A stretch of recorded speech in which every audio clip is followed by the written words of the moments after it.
Lines are one-dimensional, but if you put several lines together in the right way, a second dimension emerges, something more complex than any of the individual lines.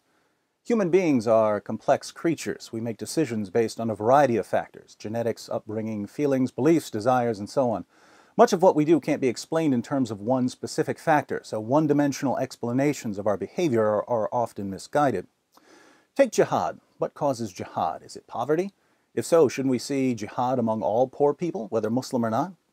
Is Islam the cause? If it were, wouldn't everyone who believes in Islam be a jihadist? One-dimensional explanations won't help us understand jihad because it isn't the result of one factor.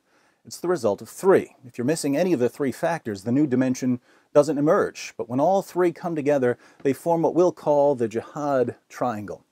First factor, belief in Islam. To become a jihadist, you have to believe that there is no God but Allah, that Muhammad is his messenger, and that you have access to the commands of Allah and Muhammad. Islam is foundational because if you don't believe in Allah, you're not going to wage jihad for him. You might fight for other things, but it won't be jihad. Second factor, knowledge of what Islam commands. You can believe in Islam without knowing that Allah commands Muslims to fight those who do not believe in Allah, or that Muhammad declared, "I've been ordered to fight people till they say there is no God but Allah." When I quote these passages to westernized Muslims, they generally have no clue what I'm talking about, even though I'm quoting Allah and Muhammad. But the jihadist is familiar with these kinds of passages, so jihadists aren't merely Muslims. They're Muslims who know that they've been commanded to violently subjugate unbelievers. Third factor, obedience. The world is filled with people who choose the path of least resistance, people who do whatever makes them feel most comfortable. But some people are wired differently. They are willing to do whatever they believe is right, regardless of the consequences. You can kill them, they won't back down. This character trait, when combined with certain noble values, gives rise to heroes, men and women who will lay down their lives to help others. But when it's combined with belief in Islam and knowledge of Allah's commands, it results in obedience and a willingness to fight the unbelievers and the hypocrites and be unyielding to them.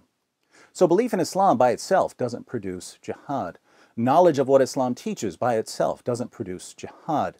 Obedience by itself doesn't produce jihad. Any two of these factors combined without the third won't produce jihad. You can believe in Islam and be thoroughly willing to obey Allah as long as you don't know that He commands you to wage jihad. You can believe in Islam and know that Allah commands you to wage jihad, as long as obeying Allah isn't a priority. You can know what Allah commands and be the sort of person who's willing to lay down his life for what he believes, as long as you don't believe in Islam. Once we understand that the triangle requires all three sides, we can start to answer some of the more common questions about Islam and violence. For instance, we often hear the question, if Islam is violent, why are there so many peaceful Muslims?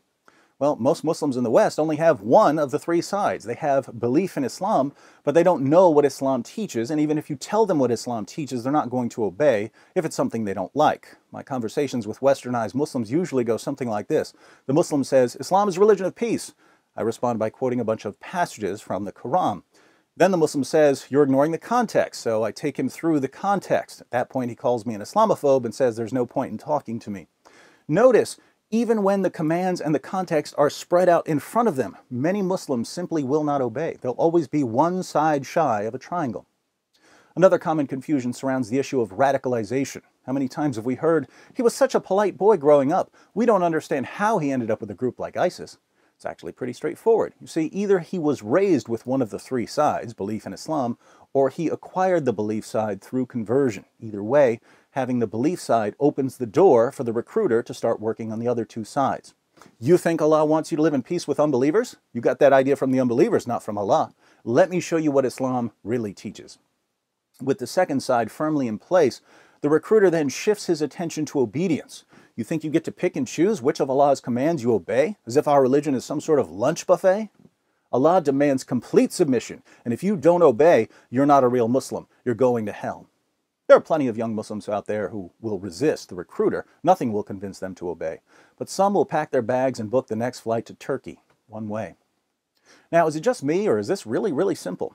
What if we discussed that a 5-year-old couldn't understand? And if a 5-year-old can get this, why are politicians and the media so confused by jihad? As it turns out, there's another shape at work among politicians and the media. I call it the octagon of spinelessness. But I think we've discussed enough geometry for one day.